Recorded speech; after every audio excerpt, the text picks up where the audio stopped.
William Gargan stars as Barrie Craig, confidential investigator.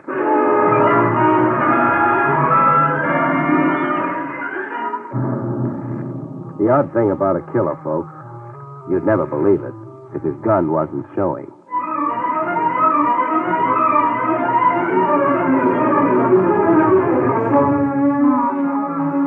The National Broadcasting Company presents William Gargan in another transcribed drama of mystery and adventure with America's #1 detective, Barrie Craig, confidential investigator.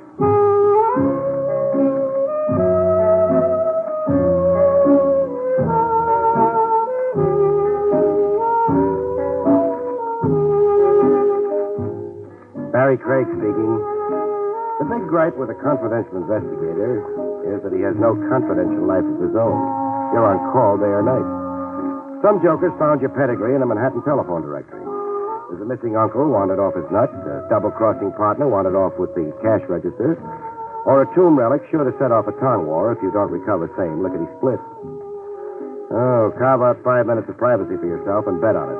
Someone's at your elbow asking for a bite. The case in point began a night or so ago in a barber shop. Tony's tonsorial power, the gold leaf on the window read. It was my next. One more customer move, and I'd stop looking like an unemployed violinist. But I never got to sit in Tony's barber chair. Fate popped into Tony's open doorway to beckon me out of the joint. You there. Craig. Fate was a guy in baggy pants chewing an unlighted cigar. Marty Walensky, a hack driver. Hey, Craig. If you've never been shortchanged by Walensky, you haven't lived. I dragged myself over to Walensky. What's on your fat little mind? That's your jalopy outside, Craig? The dark green job? Yeah, across the street. Why? I thought it looked like your load. You got a dame in it, waiting for you. A dame? Walensky, what kind of a gag She flagged me at 78th and 3rd, so I know a good, reliable charmer she asked. So here we are. I keep an office. We've been there. Now we're here. She's waiting on your jalopy. You don't want the business? I haven't seen the back of my neck for 6 weeks. It's my neck. On you, the long hair looks good. Listen, Craig, it can't wait. Whatever's with this chick can't wait. As a matter of fact, confidentially, she didn't even stop the dress before flagging me down.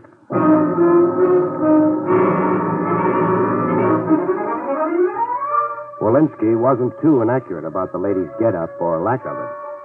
Hair pinned up high like she just left off washing her ears.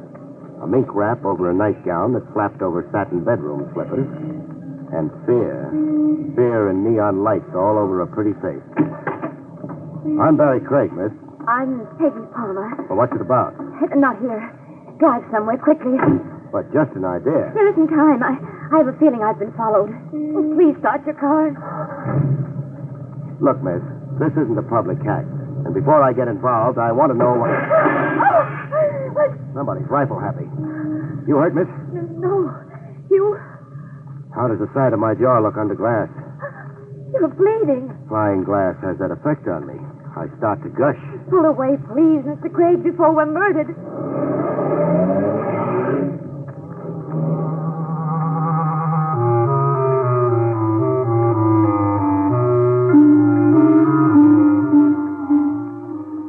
Later, in my office, while I kept busy with incidental washing and cauterizing, a frightened lady in mink gave me the facts. A bite at a time. I live with my brother George. And no love lost? No luck? I'm counting the scratches on your beautiful neck. Oh, my brother fought to keep me from leaving the house. George Palmer. You've heard his name? Have I? Oh, yes, I have. A Sunday picture story in the tabloids. Oh, help me with this adhesive. Oh, thanks. A freak get-rich-on, wasn't it? He found oil in his backyard or something? He found a diary believed to be George Washington's in the works of an antique wall clock. Pardon my error. A clock he bought in a rummage shop on 3rd Avenue. It should happen to me. So what's the problem? The diary's the problem. Why so? It's valuable. So cheers. No.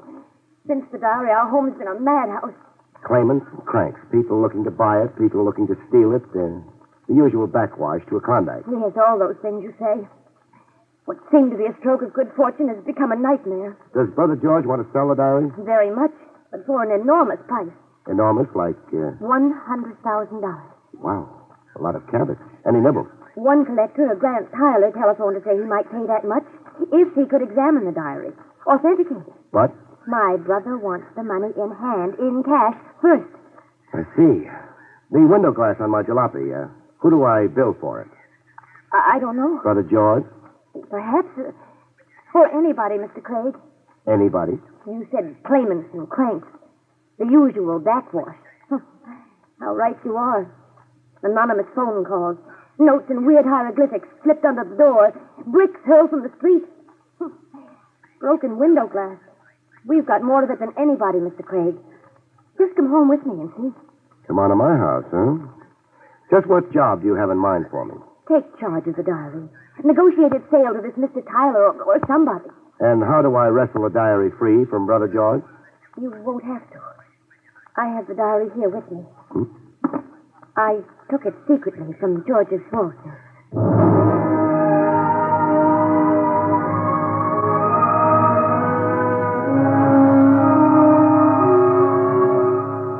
$100,000 sometimes doesn't look it.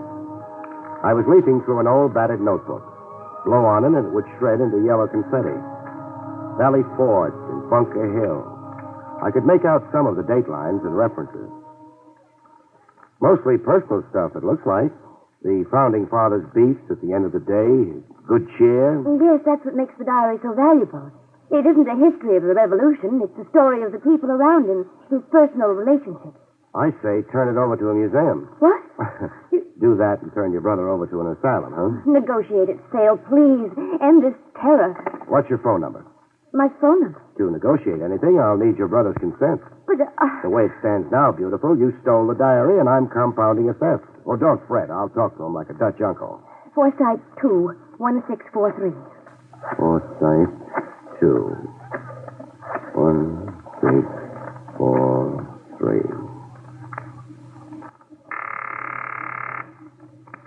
Hello? Hello, George Palmer? Yes, this is George Palmer. This is Barrie Craig, The detective? confidential investigator. Now, try not to blow a fuse. Your sister Peggy's with me. Keeper. Generous of you, but my harem's overcrowded as it is. She's a little unnerved over that diary. I want you to authorize me to negotiate the sale of the diary. The biggest buck possible, and I don't want a cent. No. Try being reasonable, Palmer, or all the diary will get you is a diamond-studded straitjacket. You can go to... Craig, there's somebody here. Craig, help. Palmer! Craig, Palmer, what's happening? I'm going to be murdered. Something happened to my brother. You've just inherited a George Washington diary. Oh, no. Let's go pay our last respects.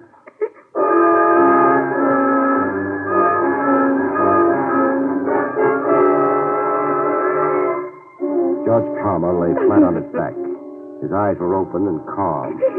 As if now that he was dead, the furies had left him. 2 bullets fired close to the head. The diary has been here. That's too... Don't borrow guilt, Peggy. Your departure with the diary had nothing to do with nothing. Your brother was killed first, then came the search. Keep puffing those eyes, and you'll need a seeing-eye dog to lead you around.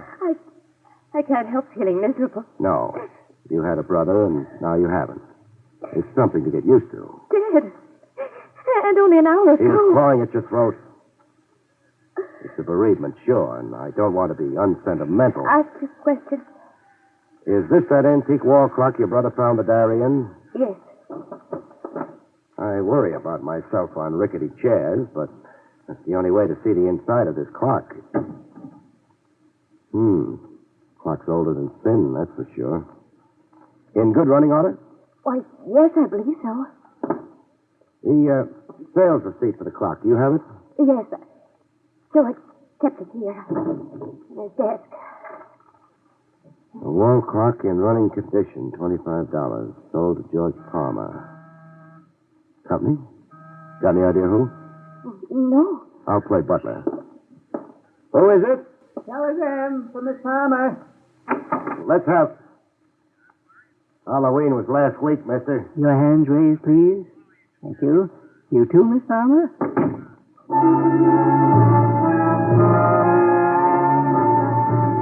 I've been stuck up by a lot of guys, all kinds and shapes. But this one was in a class all by himself. Short and petite. A waxed mustache with a comical Fu Manchu slant at the end. White gloves and a moth-eaten formal tuxedo, 2 sizes too big for him. The gat he was holding was something else for the books. Percussion flintlock. An antique type you only see in a museum case where the card reads, Relic of the War of the States. I watched him sniff around the room a little and then come back to us. The George Washington diary. You will please give it to me, Miss Palmer. The diary. He hasn't got it, friend. No? Back up 2 feet and say hello to a stiff. Is George Palmer? Was. Oh, dear. Whoever gave him those twin perforations of the skull took off with the diary. Is the truth, Miss Palmer? Yes, it's the truth, of course. Of course not. The lie sticks in your throat. It's only a prominent Adam's apple. Give her a complex about that and you'll The find... George Washington diary. Give it to me. To give you what we haven't got, we'd have to be magicians. Even to live, you'd have to be magicians. So it comes down to that. You have 1 minute. That hunk of museum cast iron that can do the work of a gun? You'll see. Yeah. Boom, boom, and where did the world suddenly go? Funny thing, I can't wait to see. I'm that curious. Curious? Uh-huh. I know about guns.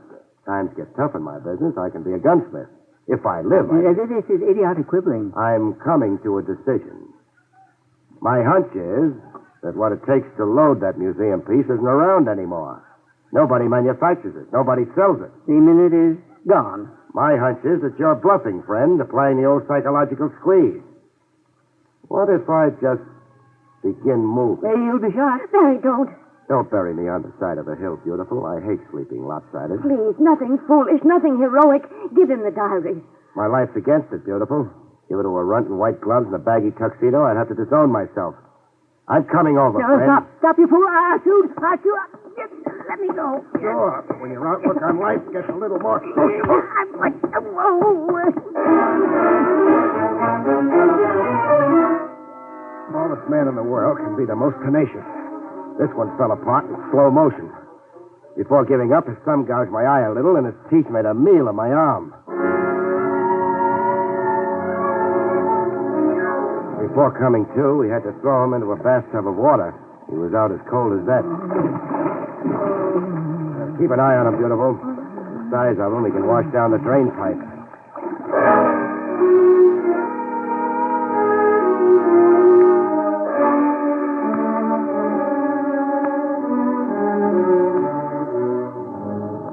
The answers finally wrung out of him still add up to the zaniest of my experiences. I'm Stephen Courtney Bellows, the fourth. As long as the name can get. My great-grandfather was the Stephen Courtney Bellows, intelligence captain in the army of the Rev. His Sunday. He was accused of spying for the British. Unjustly, Mr. Craig. It's an infamous slur against a great man. Rough. Even now, I have a petition before the President of the United States demanding that he restore the good name of my great ancestor. Which brings you to the diary? Yes, I wanted to examine it. Mm-hmm. If George Washington wrote things that reflect well of my great ancestor, I want this information shouted from the rooftop. And if General Washington called your great ancestor a skunk? Then the diary must be suppressed. The infamous lie must not be repeated. It must not. Cut. One question, Bellows. Yes, What lunatic asylum do you call home? Harbor Heights. Hmm. But I was detained there unjustly. It was all part of an infamous...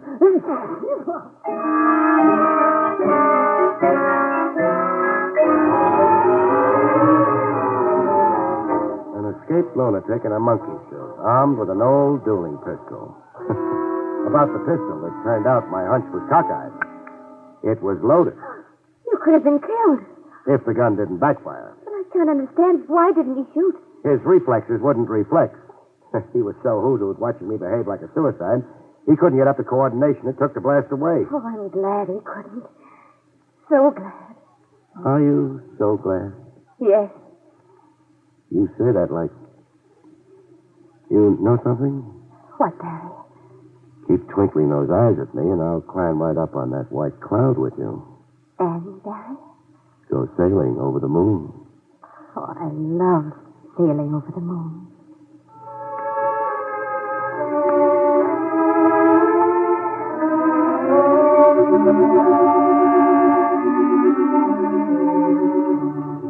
A little later, over ham steaks and coffee in the Midtown Hofbrau, Peggy and I batted the case around with Lieutenant Trav Rogers. Just a few more facts, Craig. That is, if you can spare them. Well, you know about all there is. I know you gave me exclusive custody of a corpse and a lunatic. Show more respect, Trav. Fellow's great-grandfather... I've already had the pedigree up to my ears. I want the diary, Craig. Who doesn't? You'll have to get on the end of a long line. You won't surrender it? By court order? By police request. No can do. And our reason? It's the property of my client here, sacred to my keeping. I asked your reason. State.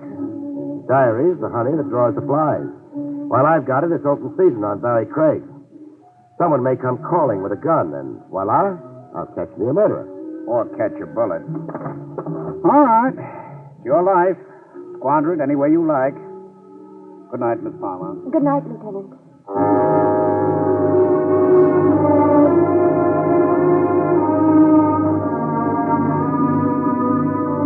With the good lieutenant off, muttering to himself, and Peggy off, tending to whatever it is girls tend to, I made like a negotiator.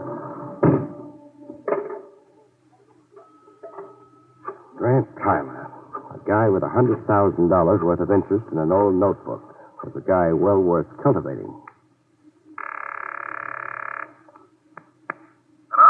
Hello, I want to talk to Grant Tyler. This is Grant Tyler. Barrie Craig, representing the Palmers. Yes, Mr. Craig. That cash offer of $100,000 for the George Washington diary, does it still hold good? It does, providing, of course, that I can first examine the diary, I'll bring it right over. if you like. What's the shortest route to your place? Up Cohegan Boulevard, the third traffic light past Forest Park. Third traffic light. I've got it. Be seeing you, Tyler.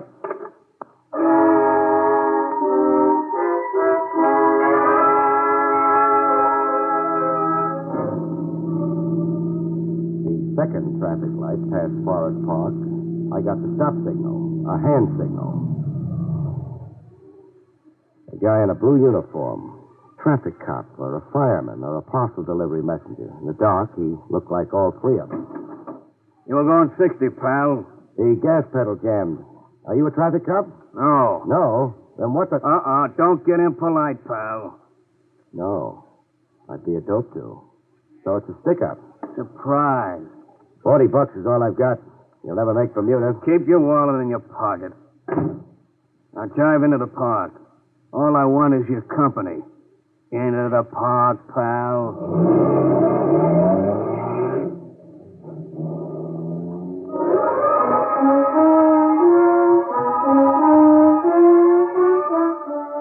A closer look at the uniform, and I knew it. A $4 rental in any theatrical costume shop.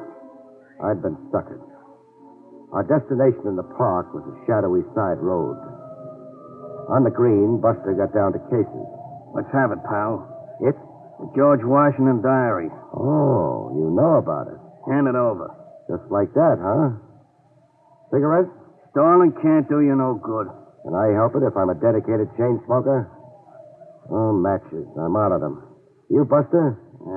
Here. Thanks.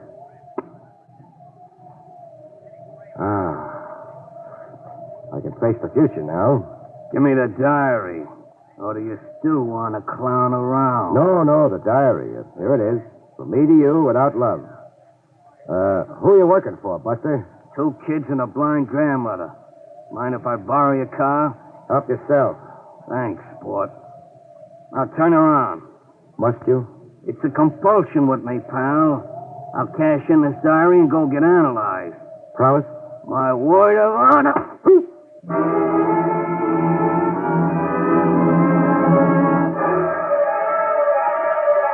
It took a long time for the balloon to drift down from out of gravity and settle back on my shoulders.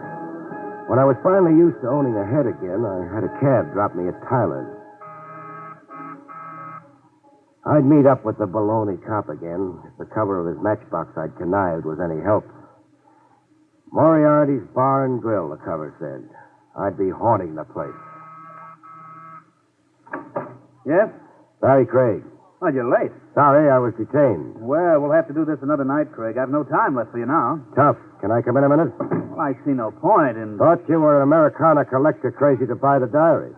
I am, but... But I haven't got it to sell, and you know I haven't got it. That's why the brush now? You're speaking nonsense. Am I? I was detained, I said, by a hood who stuck me up with a diary. I know nothing about it. Then what do you know? Talk and act responsibly, Tyler. George Palmer was murdered earlier tonight. George Palmer was murdered. If you didn't know it, talk to me, Tyler. Well, after your telephone call, Mr. Holland telephoned me. The junk dealer who sold Palmer the antique wall clock? Yes. Holland said he'd have the diary for me, and could he come over right away, tonight? And you said yes? Well, I'd be a fool not to. Holland's price is only $10,000. And 10 years for receiving stolen goods? Holland claims to be the rightful owner, that he merely sold Palmer a clock. Even so, you'd still buy a lawsuit? That's much of a risk I'm willing to take. Holland's engaged lawyers, offered to guarantee me against loss. Holland's due here tonight, you say? Any minute now. You'd better go. No, I'd better stay where I can listen and not be seen. Oh, here, maybe. Park behind the drape. But, Mr. Craig. You'll lose the argument, Tyler, so don't argue, huh?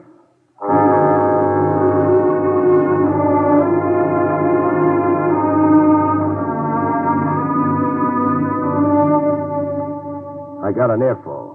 Holland looked and sounded like a guy ready, willing, and able to set fire to his junk shop and to himself. You don't have the diary, Mr. Holland? No, I came to tell you no. But you assured me. Something went wrong. But give me one day, Mr. Tyler. One day, and I will get you that diary. One day, and I will finish the transaction, I promise. I only have to get my hands on a no-good double-crossing rat. A no-good double-crossing rat. Oh, my friend in the park.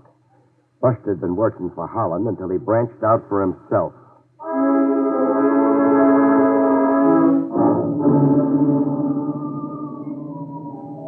Moriarty's Bar and Grill was a sewer joint. Open a manhole and drop in. 20 minutes in it, and Peggy was gasping for air. Oh, I can't stand much more of this place, Barry. You won't have to. Surprise. You see him? He sees me. And making like to come over yet. Why, the gall. Hiya, pal. The name's Barrie Craig. I'll sit with the law. I just figured out how you got to Moriarty's. Did you? Cute gimmick. Conning me out of that matchbox. Your car keys. Car's parked on a corner. Thanks for the loan. Don't mention it. Oh, I almost forgot. The diary. You'll be wanting that back. Yeah. A change of heart? Yeah. I'm a regular Jekyll and Hyde. Half of me wants to go straight, the other half gets out of line. Sad. How worthless did you find the diary to be? Hey, you're smart, Craig. Smarter than one guy's got a right to be. You approached Grant Tyler with the diary? Yeah, I approached Tyler. He checked it through with a spyglass, page by page, and then threw it back at me. It wasn't worth the plug nickel, he said. The diary isn't with... Don't take it so hard, lady. You got the diary in a grab bag. It's my brother. Oh, yeah. That. What about that, Buster? You can't pin it on me. No? I'm for hire, but I'm not a torpedo or a fall guy. Whoever murdered Palmer wasn't me. Can I go now? No. For coming clean like I have? You give me a break. Make out like we never met. No. Sawhead, huh? Yeah, I'm the compulsive type. But I'll go get analyzed after I even up the score.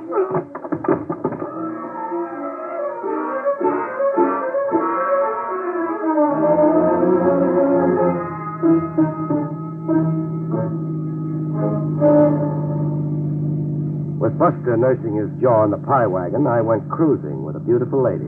Uptown, crosstown, downtown, watching the lights go out. Dawn's coming up. Yeah, for me too. For you too, Barry? Dawn. You get drugged by night, you can't see a foot ahead of you. You're too busy listening to the thump of your heart. Especially with a beautiful babe blowing stardust at you. Barry, you're talking all mixed up. I'm always confused before I'm clear. That wall clock was sold in running order. Holland's sales receipt guaranteed running order. Oh, your mind's on the case. On a course. The clock couldn't be in running order, not with a notebook hidden in the works. But now you're contradicting. Stay with me, baby. When I examined the clock, it wasn't running. The mechanism had been injured. It wasn't running. Yet it was when Holland sold it to your brother. Does that mean something? It means that someone planted the diary in the clock after George Palmer carried it home from Holland. Am I clear? No, not to me. A phony diary not worth its weight in paper sets off a chain reaction of cranks, connivers, and grabbers. Everybody went for the gag. George, too? It cost him his life? Yeah, George, too. The question I'm asking is, who could or would plant a worthless diary in a wall clock? Who could or would? Only somebody who wanted George Palmer murdered, but not for the diary. How long was your brother dead before I called him up? Barrie, well, you're out of your mind. You heard George shot. I was with you when you did. Don't bank too hard on the alibi, beautiful. I heard somebody shot, but it didn't have to be George. Anybody could have called himself George Palmer with me, especially over the telephone. Anybody. Or, say, Grant Tyler. Staging a phony murder so you could blow stardust in my eye. Make me your iron alibi. We're stopping? End of the road, beautiful. Police headquarters. I don't suppose you want to tell me your motive. Insurance, I guess it to be. You're the lucky beneficiary. Those nights riding a white cloud, beautiful. You and I'll never see them again. Yeah, dawn's really come up. It's broad daylight now. Good night, folks. See you next week.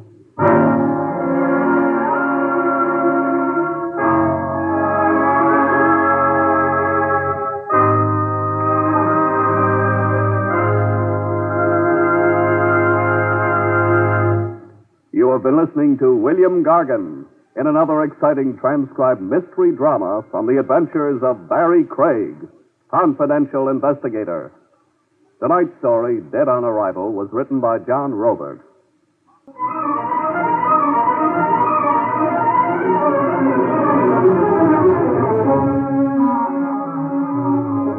Featured in the role of Peggy was Arlene Blackburn.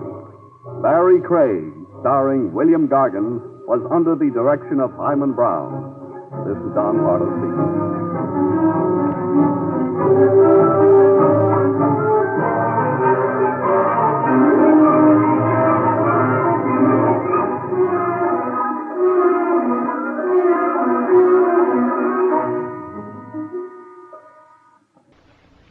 Three chimes mean good times on NBC.